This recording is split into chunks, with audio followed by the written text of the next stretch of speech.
नमस्कार मित्रों, आपका इस चैनल पर एक बार फिर से स्वागत है।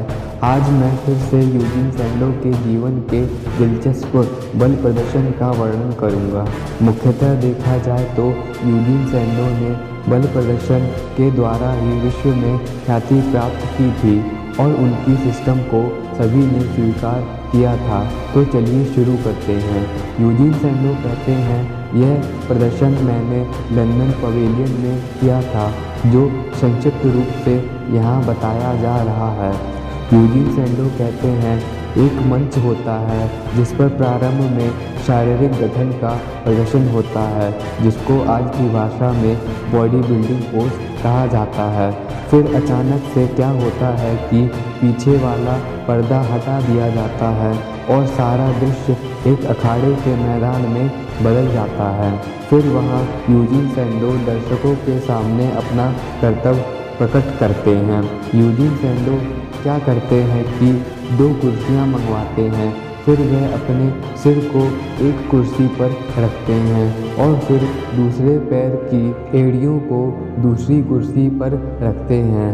इस प्रकार यूजीन सैंडो का पूरा शरीर एक दंड की भांति हो जाता है। यह कर्तव्य में इतना बल लगाया जाता है कि पैर की एड़ी से लेकर सिर तक का सारा हिस्सा सीधा ही बना रहे। इस दौरान यूजीन सैंडो अपने शरीर पर 56 पाउंड का वजन और भी रखवा लेते थे और उसके साथ साथ 4 आदमियों को भी अपने ऊपर बिठाते थे। यूजीन सैंडो कहते हैं, इस तरह के कर्तव्य के लिए असाधारण मजबूत गर्दन और पेट की शक्तिशाली मांसपेशियों की ज़रूरत होती है।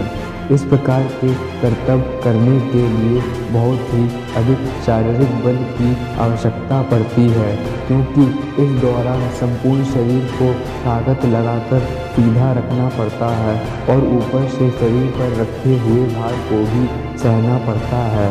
ऐसा कर्तव्य कोई असाधारण व्यक्ति ही कर सकता है।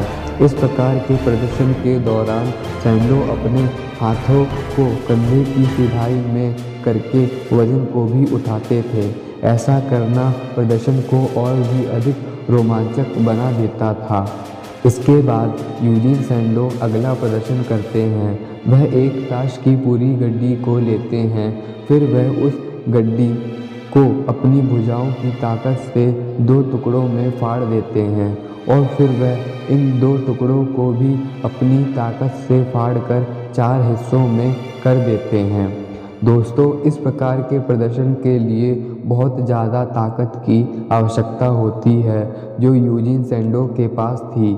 जिसके पास असाधारण ताकत होती है, उसके पास तो ग्रिप तो आ ही जाती है, क्योंकि ग्रिप के पीछे का विज्ञान यह है कि जितना मुट्ठी को अधिक टाइट करके व्यायाम करोगे, उतना ही अधिक भीतर की मांसपेशियां और स्नायुमंडल जुड़ेंगे, और जितना स्नायुमंडल मांसपेशियों से जुड़ेंगे, उतनी अधिक ग्रिप बनती जाएगी। इसके बाद यूजीन सैंडो इस प्रदर्शन को ताश की 2 गड्डियों के साथ दोहराते हैं, अर्थात वह 2 गड्डियों को एक साथ फाड़ने का प्रयास करते हैं। वह दोनों गड्डी को एक साथ अपने हाथों की ताकत से फाड़ डालते हैं। मित्रों, देखा जाए तो आज के समय के स्ट्रॉन्गमैन के लिए एक ताश की गड्डी को भी फाड़ना मुश्किल है, और यहाँ तो सैंडो 2 ताश की गड्डी को एक साथ फाड़ डालते हैं। आज के स्ट्रॉन्गमैन में वो ताकत नहीं रही जो पहले थी। इसकी सबसे बड़ी वजह भोजन को मत मान लेना, बल्कि इसकी सबसे बड़ी वजह व्यायाम की रिपीटेशन और माइंड मसल कनेक्शन का अभाव ही है। बिना माइंड मसल कनेक्शन के जो व्यायाम किया जाता है, वह अतुलित ताकत प्रदान नहीं करता है। इस बार तो यूजीन सैंडो हद ही कर देते हैं। वह ताश की 3 गड्डी को एक साथ पकड़ते हैं और एक ही बार में उसको फाड़ डालते हैं। मित्रों, आप उनकी हाथों की ग्रिप से यह अनुमान लगा सकते हैं कि सैंडो की भुजाएं कितनी शक्तिशाली होंगी।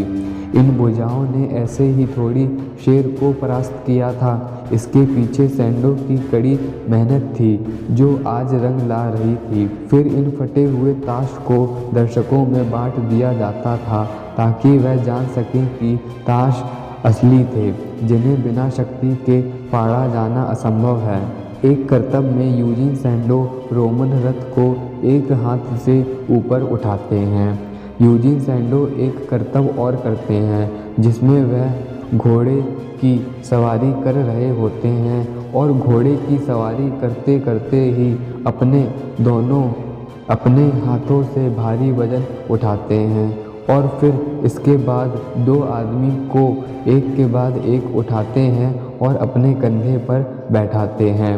यूजीन सैंडो अपनी छाती पर लगभग 800 पाउंड वजन को उठाते हैं। यूजीन सैंडो अपनी छाती पर लगभग 800 पाउंड वजन को उठाते हैं और उसी वजन के ऊपर एक घोड़े सहित रथ के वजन को और रख दिया जाता था।